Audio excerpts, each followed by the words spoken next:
Hi, and welcome to Razzball Radio for Thursday, July 17th. I am your host, Nick Capozzi. We are on the Fantasy Sports Network and, of course, on Cablevision in New York City.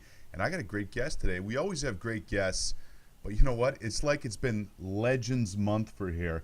I've got Lenny Melnick. Lenny, welcome to Razzball Radio on the Fantasy Sports Network, good sir. I am happy, more than happy, whatever more than happy means. I don't really know more.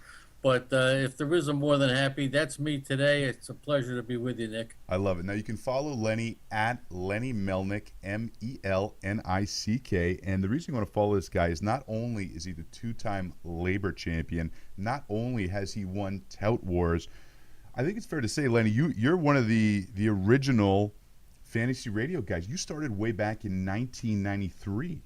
Yeah, in 1993, I did the first radio show over the airwaves of WGBB Radio here in New York, and it was a real kick.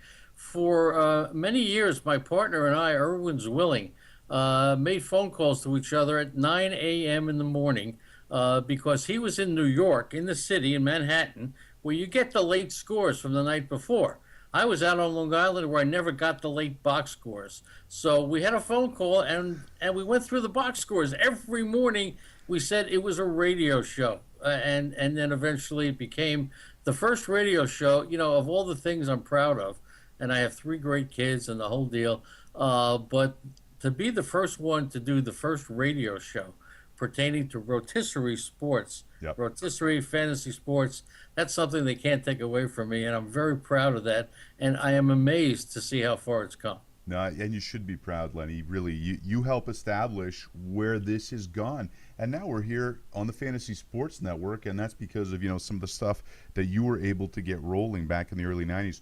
Are you surprised that we're at the point now that we have a 24/7 network available for fantasy? I'm surprised that it took this long. Yeah, you know what? I agree with you on that. Right? Yeah, I attempted to do a what Sirius Radio is doing on my website when I started back 15 years ago and had a website. I failed miserably at it, and it was a big task that I admit. But to see this thing going on live TV is it's just amazing. The popularity of the fantasy sports hobby is now around 40 million, and I'm not surprised. The question is, where does it go from here? Absolutely. And you know what? This is kind of a shocking stat, and someone pointed this out to me recently. Matthew Berry, a couple years ago, in one of his columns over at ESPN, mentioned there's more people that play fantasy sports than golf. Well, that's pretty interesting. However, that they play fantasy golf as well. I am a little concerned, however, as to where the industry is going. The hobby has taken off, no question about it. But the novelty of fantasy sports is starting to wear off a little bit. Anytime you do anything for a period of time, 5, 6, 7 years, it starts to get a little stale. And the fantasy sports industry was very fortunate to have something new develop, and that's the daily game. Right. And I'm a big fan of the daily game, but I'm a little hesitant to say that this is what's going to be the future, because I think there's going to be a time where people are going to wake up and say, hey, I can't afford to lose $500 a year. Okay, I can't afford to do this anymore. One of the beauties of fantasy football is the fact that it's easy to play. Not easy to play, but easier to actually play the game. Right. You start playing the daily game, you got to put some time into it. And that's what I'm afraid of. What I do like, Ron Chandler recently just came out with a monthly game.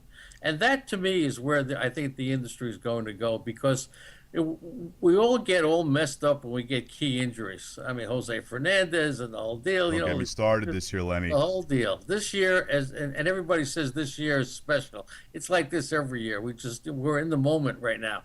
But I think, on a monthly league, you can redraft your team. And I think that's going to catch on more than anything else. I think the daily game and I think the season-long fantasy baseball experience is going to, I think people are going to get a little stale with that. No, it's some interesting points that you bring up. I mean, it's hard to argue with football because, again, it's easier to play, to actually, get in and get involved in the game. But I think that wherever the games go, I mean, that's what we're going to cover here, at least on Razzball Radio. We want to bring you the information, whether it's daily. You can play with us, by the way, DraftKings.com every day, whether it's monthly games, if it's actually watching a game and participating in the game. The technology, I think, has made it a lot easier to have a lot of these spin-offs, and we'll see where the market goes. But it's a really interesting topic, Lenny. I'm glad that you brought it up. Let me ask you one question, though. 1993, started doing this on radio. Yeah. And I'm putting you on the spot here. Who's your toughest competition that you've ever faced? Do you have like a nemesis in these expert leagues? Oh, in the expert leagues, Yeah. there's probably no question that Tristan Cockcroft, who has won Tout Wars, I believe 3 years in a row. The And Sultan of Stat. Yeah, and you know something about Tristan? He comes out of the draft, I take a look at his team, and I say, okay, he blew it this year. And then the first couple of weeks of the season, he's in the bottom of the pack. Next thing you know, he's back on top. So, yeah, he's among the leaders. I would say, based upon his track record, that he's been, anytime you're in a live draft, there's always a couple of teams that you're always looking at. Right. And he definitely is one of those teams. Yeah, it was interesting too because you and I met when we first covered the labor draft back in March in Phoenix, and it was interesting because Tristan was there, you were there covering it for SiriusXM Right. Fantasy, and it was interesting watching how the guys participated in the auction, watching the guys because you think, well, in my local league I got scooped by this guy, he picked him around ahead of me where I wanted him. But watching these experts do it and then seeing their reactions, it was fascinating. I'm hoping that actually we might get the opportunity next year to actually go in and film some of that. But it was definitely a really interesting experience because they play kind of like the regular Joes play. It's just that sometimes maybe a deeper level. Well, of course, you can't fool anybody on a player. That's for sure. And most of these drafts are auction drafts. So there's a lot of strategy that goes into it. The question has been posed many times. Is fantasy baseball luck or is it skill? Absolutely, there's a great degree of luck. Injuries play a major Sure. portion of your success or failure. However, there are some that can overcome those injuries. And those are the guys that I give a lot of credit to. The people who can win with the injuries, and that tells me that there's a lot of skill involved as well. All right, he is fantasy legend Lenny Melnick. I'm your host, Nick Capozzi. This is Razzball Radio on the Fantasy Sports Network. We'll be back in a couple minutes. We're going to talk some strategy as well as some news with Mr. Lenny. Welcome back to Razzball Radio here on the Fantasy Sports Network. I am with Lenny Melnick, two-time labor champion, Tout War champion, one of the original fantasy media guys out there, started way back in 1993. Let's talk a little bit of actual strategy now, because we are slightly past the midseason point. How, at this point in the season, can you make a mediocre team better? Because that's a question I get all the time, especially in baseball. It's such a long haul. Guys come to me and say, Nick, I'm in 8th place or I'm in 6th place. I'm not sure what I should do. I see the categories where I need help, but can you give us a high-level view of how you approach it? Well, you have to be creative. At this point in time, the middle of the season, if you're trailing the pack in any particular category or two, you have to say you're 10 home runs behind the pack. You've got to be 10 home runs better just to catch up to them. Right. And that generally is going to take a little bit of time. We look at our teams, we say, I can't do anything. Well, there are things you can do. One of the things you can do is if you have a bunch of closers on your team, trade the closers in separate deals. If you have 2 or 3 closers, I don't care where you are in the category, you're going to lose a couple of points. But if you trade 3 closers to improve your offense in 3 different positions, you're going to gain in RBIs and home runs and stolen base and the whole thing. If you can't trade your closers, trade your stolen base guys. Again, it's one category that you're going to lose, and you can wind up really improving on the categories that you can make some ground in. Another thing, and people don't realize, the toughest category to improve in, I think, is batting average. Yeah, agreed. That takes almost a whole team, but you can improve by addition by subtraction, getting rid of your worst batting average guys, the guys that are bringing you down. You can take advantage of that by contacting somebody in your league who wants to improve their batting average, and you can take the Adam Dunns and the guys that are bringing them down, and you can make a deal for 2 or 3 of those guys. And that could actually help you in that way. You may wind up giving up the category of batting average eventually, but you can help your team tremendously. Those are the three best ways to maneuver your team. Of course, you can get lucky on the waiver wire, but by maneuvering around and trading closers, stolen base guys, and batting average guys, I think that's a way of really powering up your ball club. Interesting. That's some great strategies. Let's talk about some players who have had, good or bad second halves last year to try and project a little bit on what's going to happen this year. For example, Jason Kipnis, he's only been around for a few years, but he's notorious for being a hot starter, slow second half. Dan Herron was legendary for that back in the day. Yeah. You got a couple guys you want to point out for us? Well, one thing, people are trading Vmart. I get emails all day long. Vmart can't keep it up, can't keep it up. Normally, catchers will wear down in the second half of the season. Vmart's not catching. Exactly. Last year, he hit 360 in the second half of the season. So if you got Vmart and you're looking to trade him, don't trade him because you think he's going to slow down. He may not. Matt Holliday, whose career is starting to wind down a little bit, he had a great second half last year at 340. Same thing with Andrew McCutchen. Freddie Freeman, Adrian Beltre is a notorious great second half player. So, and I think Beltre may be a candidate to get traded, but we can talk about that another time. On the other side of the coin, Desmond Jennings, not only is he a bad second half player, but he's got an injured knee. Anthony Rizzo wore down big time last year in the second half. I'd be very concerned with him. Same thing with Pedro Alvarez on Pittsburgh, who really hasn't had a great season. So those are some of the guys that I would look out for, and some of the guys I may want to go after, especially Vmart. He may be available from those who believe that he's going to slow down. Why, in your opinion, are some guys slow starters or slow finishers? Is that, is it something in their DNA? Is it how they're wired? Or is there something deeper?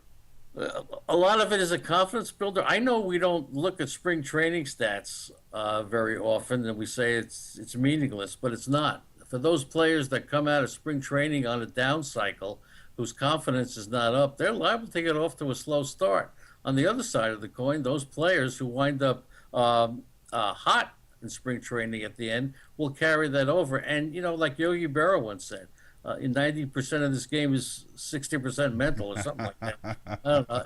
But it's very true, because the mental part of the game is tremendous.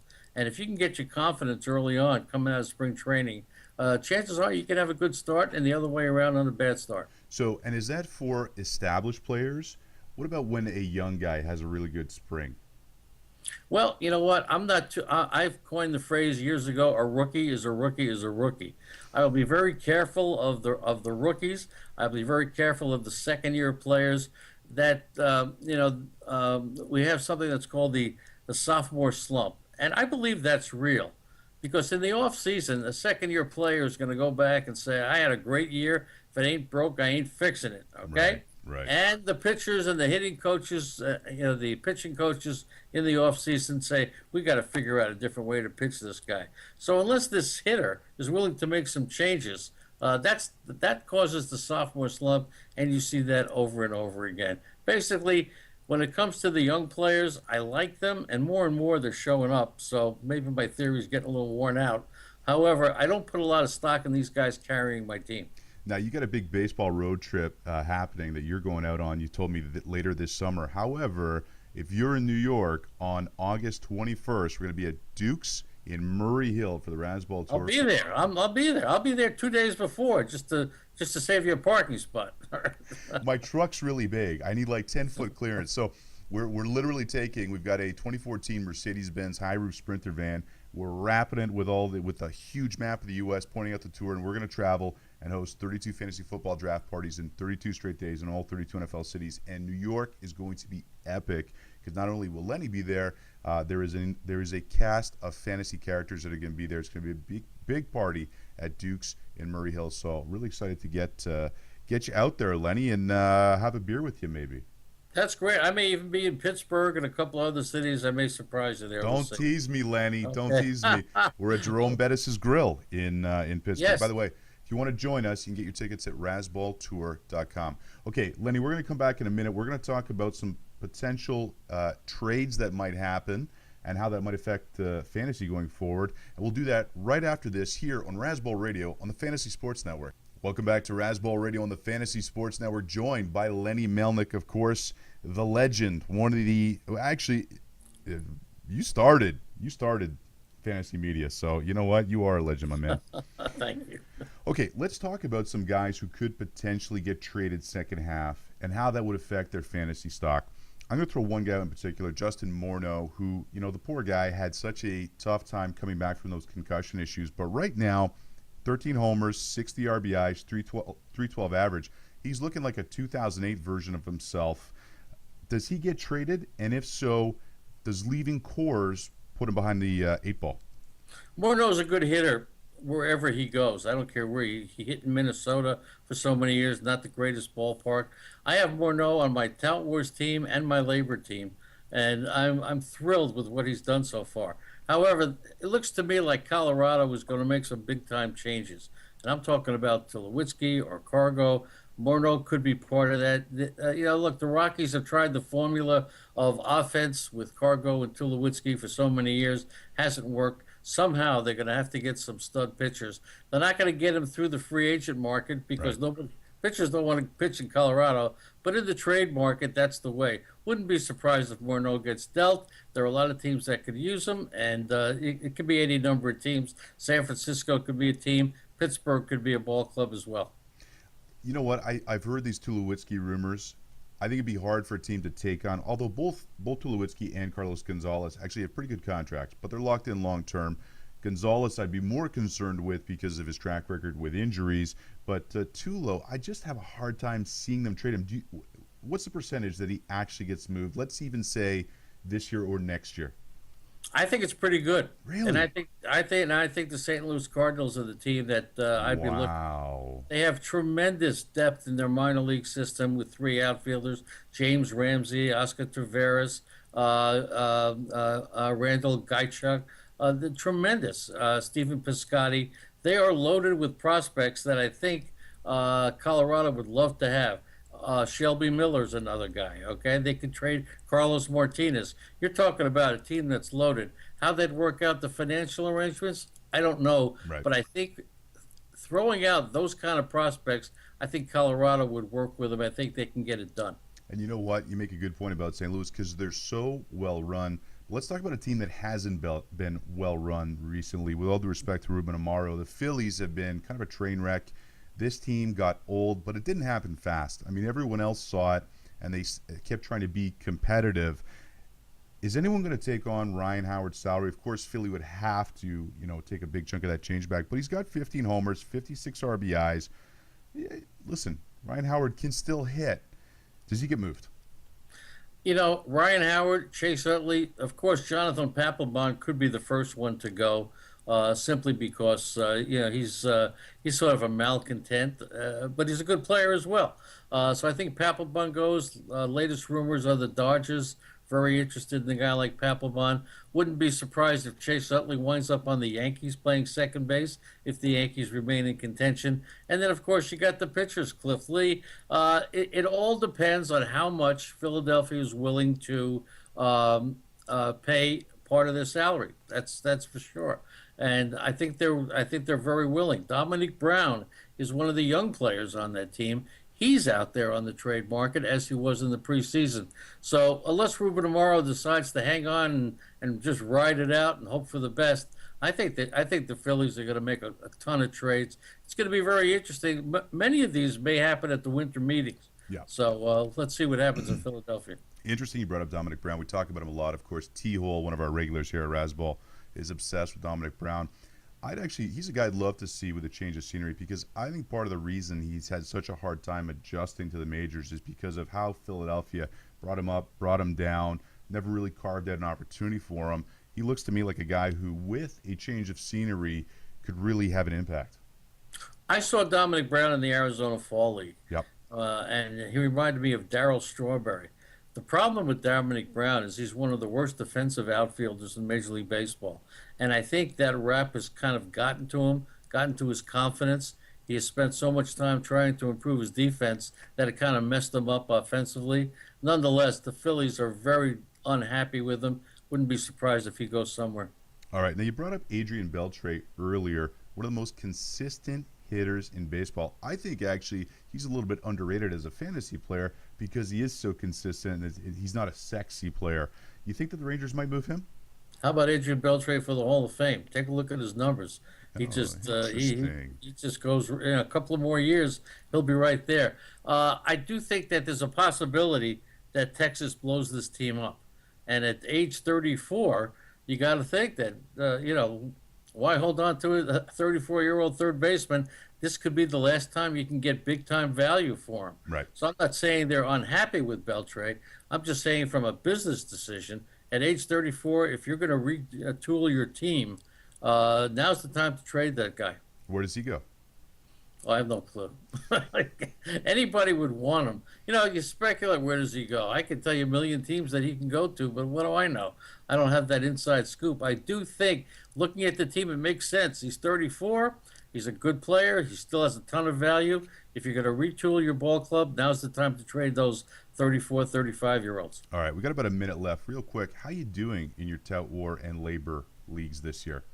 I've been well, I started off in labor, Yep. and I'm in second place. Hey, attaboy, First Lenny. place most of the year. But here we go in Tout Wars. I was in first place. I thought I was going to win that wire to wire. Then Jose Fernandez goes down. Right. Gio Gonzalez goes down. Son of a and gun. right away, I lose a ton of points in strikeouts and wins. I go right down the tubes. ERA and whip, the same thing. So I'm recovering, but I think I'll do very well. I think I'm going to win labor. Going away. All right. Well, you know what? We're going to watch that, Lenny. I'd love to see you do that, and I'd love to have you back on when you do that. Of course, he is Lenny Melnick. You can follow him on Twitter at Lenny Melnick, Melnick. I'm Nick Capozzi, the host here at Razzball Radio on the Fantasy Sports Network. Thanks for joining us today. Tomorrow, another great guest. We got Mike Cardano, the Fantasy Sports Network, and Roto Experts. Have a great day.